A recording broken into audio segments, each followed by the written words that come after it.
Assalamualaikum warahmatullahi wabarakatuh. Semoga kalian tetap sehat dan senang untuk pembelajaran daring. Ini ada materi IPA yang kedua untuk kalian. Untuk materi yang kedua, pada pelajaran IPA, kita akan membahas besaran dan satuan. Besaran adalah sesuatu yang dapat diukur atau dihitung dan dinyatakan dengan angka dan satuan. Satuan itu sendiri adalah ukuran dari suatu besaran. Besaran ada dua, yaitu besaran pokok dan besaran turunan. Untuk besaran pokok adalah besaran yang satuannya didefinisikan tersendiri. Sedangkan besaran turunan adalah besaran yang satuannya diturunkan dari besaran-besaran pokok.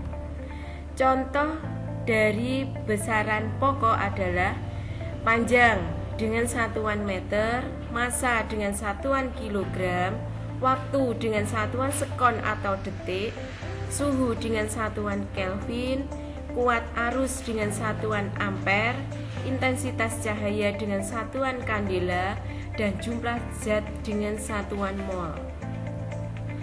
Untuk contoh besaran turunan, misalkan luas. Luas itu berasal dari panjang kali lebar. Kemudian volume.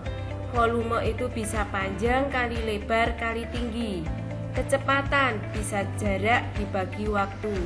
Ini melihat dari bentuk bendanya. Kalau tadi saya contohkan luas itu panjang kali lebar, berarti benda itu berbentuk persegi panjang. Nanti misalkan benda itu berbentuk persegi,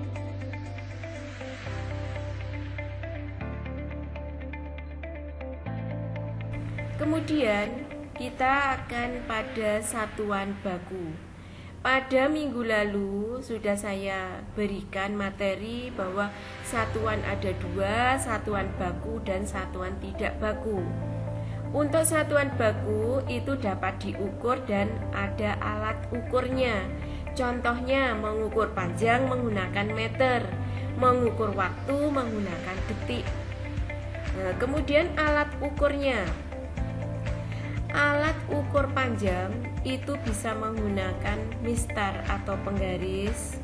Ini memiliki ketelitian 0,1 cm atau 1 mili. Ini tergantung dari bentuk mistarnya. Kemudian yang kedua adalah jangka sorong. Jangka sorong ini memiliki ketelitian hingga 0,0 atau 0,1 mili. Umumnya jangka sorong ini digunakan untuk mengukur diameter, bisa diameter bola, kemudian tebal uang logam, kemudian bisa diameter dalam tabung. Nah, jangka sorong ini ada dua skalanya. Ada skala utama terdapat pada rahangnya, kemudian ada skala nonius yang terdapat pada bagian depan. Ini bisa digeser atau digerak-gerakkan. Kemudian selanjutnya adalah mikrometer skrup. Ini memiliki ketelitian 0,01 mili atau 0,001 cm. Ini biasanya digunakan untuk mengukur diameter benda bundar atau plat yang sangat tipis. Kemudian alat ukur massa atau biasa disebut neraca. Kalau kalian masih asing tentang neraca, timbangan. Ada yang digital, biasanya dapat kalian jumpai pada pedagang buah. Kemudian ada yang neraca Ohaus.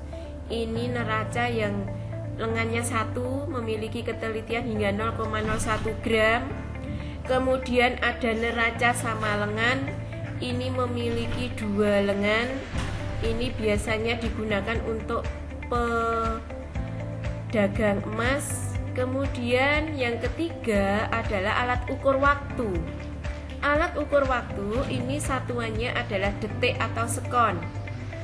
Nah, alat ukur waktu ini bisa menggunakan jam atau arloji. Kemudian ada menggunakan watch Tobot ini memiliki ketelitian 0,1 sekon. Kemudian besaran turunan, luas. Luas merupakan turunan hasil kali panjang dan lebar. Ini satuannya meter persegi secara internasional. Kemudian seperti saya katakan tadi, melihat bentuk bendanya. Kalau itu luas persegi panjang, ya panjang kali lebar. Kalau itu bentuknya persegi, sisi kali sisi. Kemudian volume.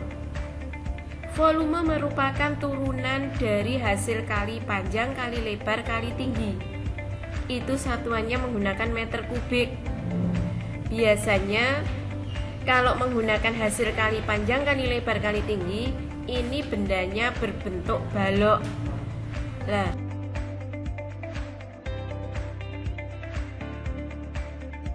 itu tidak. Kita menggunakan gelas ukur.